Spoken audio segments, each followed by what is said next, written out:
दोस्तों, संसद के गलियारों में एक ही नारा गूंज रहा है, अमित शाह सदन में आओ, जवाब दो। और अब बात सिर्फ जवाब मांगने तक नहीं रह गई है। अब सीधे सीधे गृह मंत्री अमित शाह के इस्तीफे की मांग उठ चुकी है। पूरा विपक्ष एक सुर में ये मांग दोहरा रहा है। बाहर सड़कों पर छात्र ये मांग कर रहे हैं, महिलाएं ये मांग कर रही हैं, बुद्धिजीवी ये मांग कर रहे हैं, पत्रकार बिरादरी ये सवाल पूछ रही है। और सबसे चौंकाने वाली बात यह है कि अब तो खुद आरएसएस के सर्वोच्च नेता मोहन भागवत भी ऐसी भाषा बोल रहे हैं जिससे लगता है कि इशारा कहीं ना कहीं इसी दिशा में है। लेकिन असली सवाल यह है कि क्या वाकई अमित शाह इस्तीफा देने के लिए तैयार हो गए हैं? क्या मोदी सरकार पर दबाव इतना बढ़ चुका है कि अब कुर्सियां हिलने लगी है? और अगर सच में अमित शाह जैसे कद्दावर नेता को इस्तीफा देना पड़ा तो क्या इसके बाद पूरी की पूरी मोदी सरकार भी लड़खड़ा सकती है?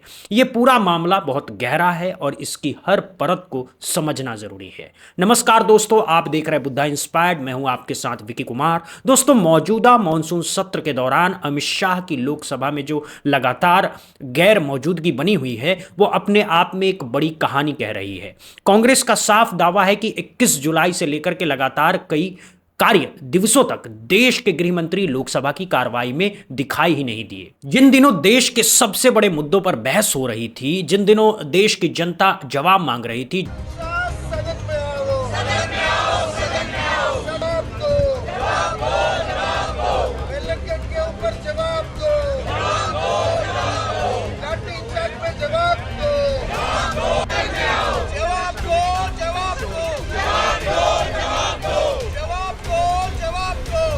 जिन दिनों बच्चों के आंसू सूख नहीं रहे थे, ठीक उन्हीं दिनों गृहमंत्री सदन में नदारत रहे। ये कोई सामान्य बात नहीं है, ये लोकतंत्र के मंदिर के प्रति एक बहुत बड़ी उपेक्षा है। इसी बीच जब आज अमित शाह सदन परिसर में पहुंचे तो उनकी एक तस्वीर जरूर सामने आई, लेकिन विपक्ष का सवाल बहुत साफ है और बहुत तीखा है।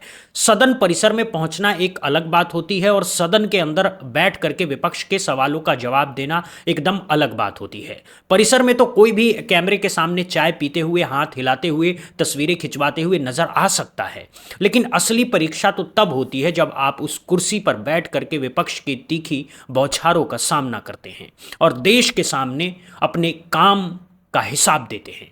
यही तो लोकतंत्र की असली परंपरा है और यही परंपरा आज तार तार होती हुई दिख रही है। दोस्तों, विपक्ष के इस सीधे और साफ हमले के बीच संसदीय कार्य मंत्री किरण रिजिजू ने अमित शाह का बचाव करने का बीड़ा उठाया है।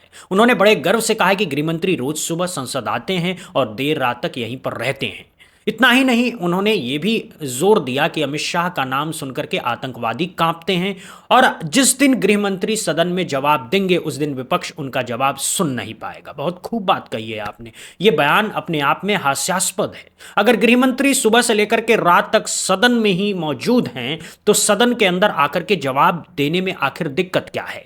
क्या दफ्तर में बैठ करके चाय पी करके फाइलों पर हस्ताक्षर करके सदन की बहस पूरी हो जाती है?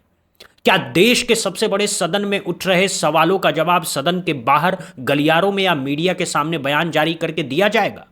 ये वो सवाल है जिनका जवाब न तो किरण रिजिजू के पास है, ना ही किसी और मंत्री के पास है। और सबसे बड़ी बात, अगर गृह मंत्री का नाम सुनकर के वाकई आतंकवादी कांपते हैं तो फिर विपक्ष के सवालों का सामना करने से क्यों बचा जा रहा है?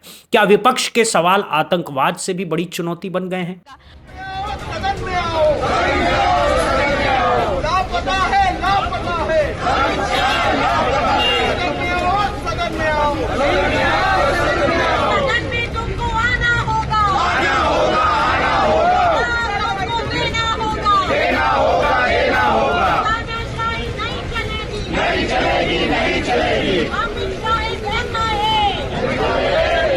सियासी हलकों में अब खुले तौर पर यह चर्चा है कि अगर अमित शाह सदन में एक बार आ गए तो वहीं पर उनसे इस्तीफे ले लिए जाएगा।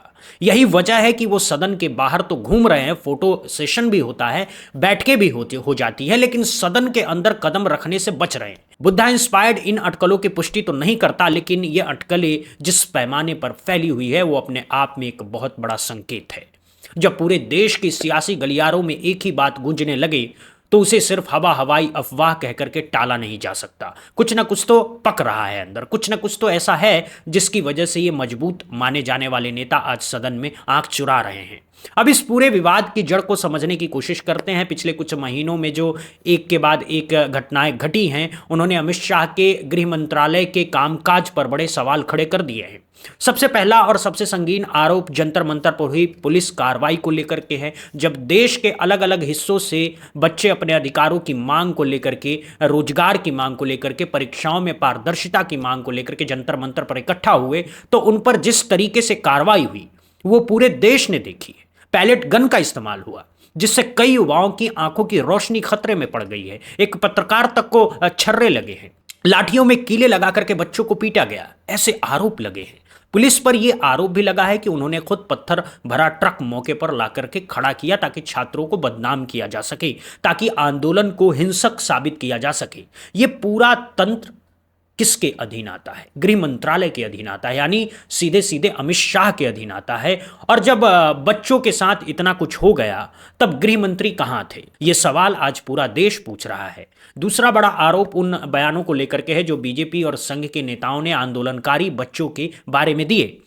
एक तथाकथित बड़े नेता ने खुले मंच से बच्चियों को चरित्रहीन कहा, बाजारू कहा, और यहां तक कह डाला कि इनका सामूहिक बलात्कार होना चाहिए। इतनी घिनौनी और शर्मनाक बात सार्वजनिक रूप से कही गई और गृह मंत्रालय की तरफ से कोई कार्रवाई नहीं हुई, कोई एफआईआर नहीं, कोई गिरफ्तारी नहीं, कोई सार्वजनिक निंदा नहीं। जो गृह मंत्रालय एक साधारण ट्वीट पर लोगों को जेल भेज देता है, उसी गृह मंत्रालय की चुप्पी बच्चियों के लिए इतने भयानक शब्दों पर बहुत कुछ कह जाती है।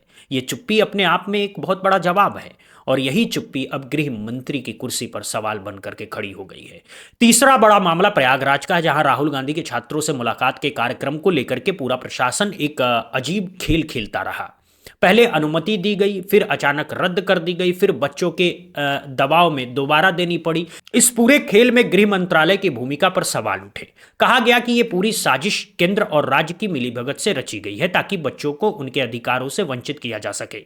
लेकिन जब बच्चों की एकजुटता के आगे यह साजिश टूट गई, तो बदनामी सीधे केंद्र सरकार के माथे पर आई और गृह मंत्री अमित शाह इस पर भी चुप्पी साधे रहे।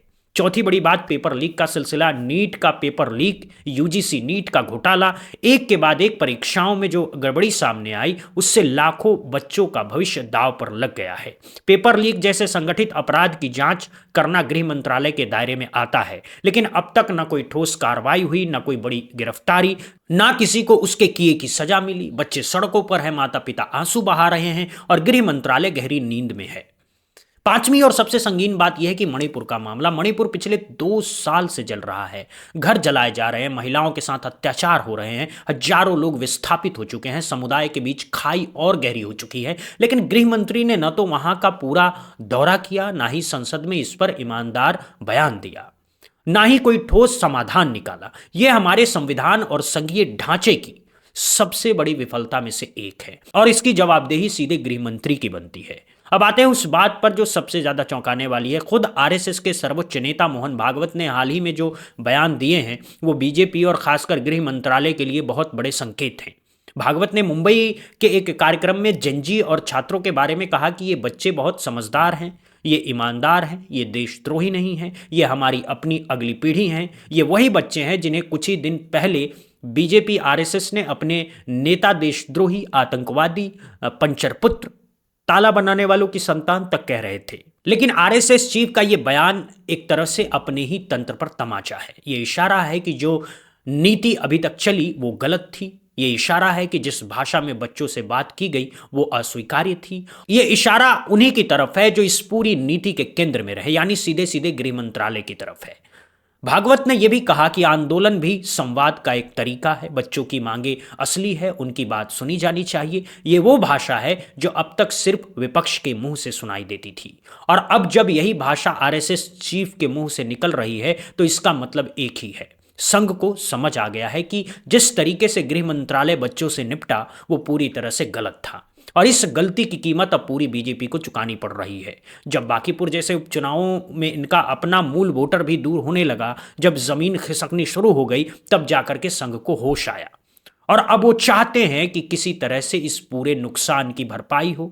इसका सबसे आसान रास्ता क्या है? इसका सबसे आसान रास्ता है जिम्मेदारी तय करना, और जिम्मेदारी सबसे पहले किसकी बनती है? गृह मंत्री की बनती है। इसीलिए तो सियासी गलियारों में यह चर्चा गर्म है कि क्या आरएसएस ने अंदर खाने अमित शाह के इस्तीफे की बात चला दी है?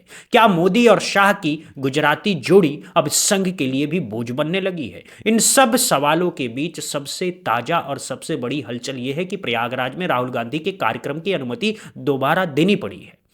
यह अपने आप में एक झुकना है। यह अपने आप में सत्ता का घुटनों पर आना है। जिस सरकार ने पहले तमाम तिकड़मों से यह कार्यक्रम रोकने की कोशिश की, वही सरकार बच्चों के दबाव में झुक गई। यह घुटना टेकना यूं ही नहीं आया। इसके पीछे हजारों लाखों बच्चों की एकजुटता है, विपक्ष की मजबूत आवाज है, और अब आरएसएस की भी शायद अंदरूनी सहमति है। कांग्रेस सांसद प्रियंका गांधी वाड्रा ने बहुत सख्त लहजे में कहा कि अगर सरकार का कोई गलती हुई तो जिम्मेदारी ली जानी चाहिए। पवन खेड़ा ने पूछा कि गृह मंत्री कहां हैं, प्रधानमंत्री कहां हैं, चंदा चोरी पर बयान कब आएगा, पैलेट गन पर बयान कब आएगा। आरजेडी के मनोज झा ने कहा कि सदन तभी सुचारू रूप से चलेगा जब गृह मंत्री सदन में आकर के बयान देंगे। ये सारी आवाजें एक ही दिशा में जा रही है, सबका निशाना एक ही है, गृह मंत्रालय की जवाबदेही। अब सवाल यह है कि क्या वाकई अमित शाह इस्तीफा देंगे? यहां थोड़ा ठहर करके सोचना बहुत जरूरी है। अमित शाह कोई साधारण मंत्री नहीं है। वो बीजेपी के सबसे बड़े रणनीतिकार माने जाते हैं। पूरी पार्टी का चुनाव प्रबंधन उनके हाथों में है। मोदी सरकार का पूरा राजनीतिक ढांचा इन्हीं की देन है। ऐसे व्यक्ति की इस्तीफा एक ऐसा भूकंप लाएगा जिसके झटके सिर्फ दिल्ली तक नहीं बल्कि पूरे देश तक महसूस होंगे। अगर अमित शाह इस्तीफा देंगे तो इसका सीधा मतलब होगा कि मोदी सरकार अपने सबसे मजबूत खंभे को खो दी, और यह खंभा गिरा तो इमारत की बाकी हिस्से भी ज्यादा दिन तक टिक नहीं पाएंगे। यही वजह है कि पूरा तंत्र ये इस्तीफा टालने की कोशिश में है। यही वजह है कि सदन में जाने से बचा जा रहा है। यही वजह है कि विपक्ष के सवालों से आंख चुराई जा रही है, क्योंकि सबको पता है कि जिस दिन सदन में जवाबदेही तय हुई उसी दिन कुर्सी हिल जाएगी। एक और बात जो अब बहुत जरूरी है वो ये है कि पिछले 18 दिनों से प्रधानमंत्री नरेंद्र मोदी और गृहमंत्री अमित शाह दोनों सदन से लगभग गायब है। ये पहली बार नहीं है कि ये जोड़ी सवालों से बचती है, लेकिन इस बार जो बात अलग है वो ये है कि विपक्ष एकजुट है, बच्चे सड़कों पर है, महिलाएं गुस्से में है, आरएसएस भी अंदर से बेचैन है, और गोदी मीडिया भी अब पहले जैसा सहारा नहीं दे पा रहा है। ऐसे में सरकार का चारों तरफ से घिर जाना स्वाभाविक है। एक तरह से दबाव विपक्ष का है, दूसरी तरफ से बच्चों का है, तीसरी तरफ से महिलाओं का है, चौथी तरफ से अब खुद आरएसएस का है। इन चारों दबावों के बीच में अगर गृह मंत्रालय की कोई कड़ी टूटती है तो पूरी सरकार लड़खड़ा सकती है। इस पूरे मामले में एक बात और गौर करने वाली है, अमित शाह के इस्तीफे की मांग करने वाली आवाजें अब सिर्फ राजनीतिक दलों तक सीमित नहीं है। देश भर के तमाम संगठन, छात्र संगठन, महिला संगठन, वकीलों के संगठन, पत्रकारों के संगठन, बुद्धिजीवी वर्ग, सामाजिक कार्यकर्ता सब ये मांग कर रहे हैं। सोशल मीडिया पर हैशटैग चल रहे हैं, छोटे छोटे शहरों में विरोध प्रदर्शन हो रहे हैं। ये जो सामूहिक आवाज है ये अब एक जन आंदोलन का रूप ले रही है, और ऐसे जन आंदोलनों के आगे बड़ी से बड़ी सरकारें झुकी है। किसान आंदोलन इसका ताजा उदाहरण है। जब पूरे देश के किसान एकजुट हुए तो इसी मोदी सरकार को तीनों कृषि कानून वापस लेने पड़े थे। नागरिकता कानून के खिलाफ जब लोग सड़कों पर उतरे थे तो सरकार को कदम पीछे खींचने पड़े। इतिहास गवाह है कि जब जनता की एकजुट आवाज खड़ी हो जाती है तो सत्ता को झुकना ही पड़ता है।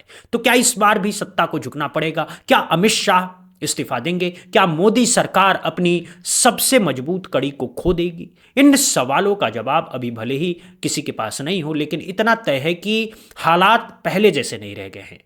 अब यह मामला दबाया नहीं जा सकेगा, अब यह मामला विज्ञापनों से ढका नहीं जा सकेगा, अब यह मामला मीडिया मैनेजमेंट से टाला नहीं जा सकेगा। जिस तरीके से हर तरफ से दबाव बढ़ रहा है, जिस तरीके से एक एक कड़ी जुड़ती जा रही है, जिस तरीके से खुद संघ भी अब अलग सुर में बोलने लगा है, ये सब मिलकर के एक ऐसी तस्वीर बना रहे हैं जो साफ इशारा कर रही है कि कहीं ना कहीं कुछ बहुत बड़ा होने वाला है। बहरहाल अमित शाह के इस्तीफे को लेकर के अभी तक कोई आधिकारिक घोषणा नहीं हुई है। सरकार की तरफ से इस पर कोई पुष्टि भी नहीं हुई है, लेकिन विपक्ष के लगातार हमले, सदन में बढ़ते हंगामे और सड़कों पर उठती जनता की आवाज ने सरकार पर इतना सियासी दबाव बना दिया है कि आने वाले दिनों में कोई भी बड़ा फैसला हो सकता है। अब बड़ा सवाल यह है कि क्या अमित शाह अपने इस्तीफे को लेकर के मन बना चुके हैं? क्या वो सदन में आकर के विपक्ष के सवालों का सामना करेंगे, या फिर सदन के बाहर से ही ये पूरा तमाशा देखते रहेंगे। क्या वो जवाब देंगे या फिर इस्तीफा देंगे, या फिर सदन का ये गतिरोध और गहरा होगा? इन सारे सवालों का जवाब आने वाला वक्त ही देगा। लेकिन एक बात तय है कि अगर सरकार ने अब भी अपने कान बंद रखे, अगर अब भी अहंकार में डूबी रही, अगर अब भी जनता की आवाज को अनसुना किया, तो 2024 के बाद अगला बड़ा राजनीतिक भूकंप बहुत जल्द आने वाला है। और उस भूकंप की पहली दरार शायद गृह मंत्रालय की उसी कुर्सी से शुरू हो जिस पर आज अमित शाह विराजमान है। फिलहाल आज की इस खबर में सिर्फ इतना ही। देखते रहिए बुद्धा इंस्पायर्ड। जय हिंद, जय भारत, वंदे मातरम।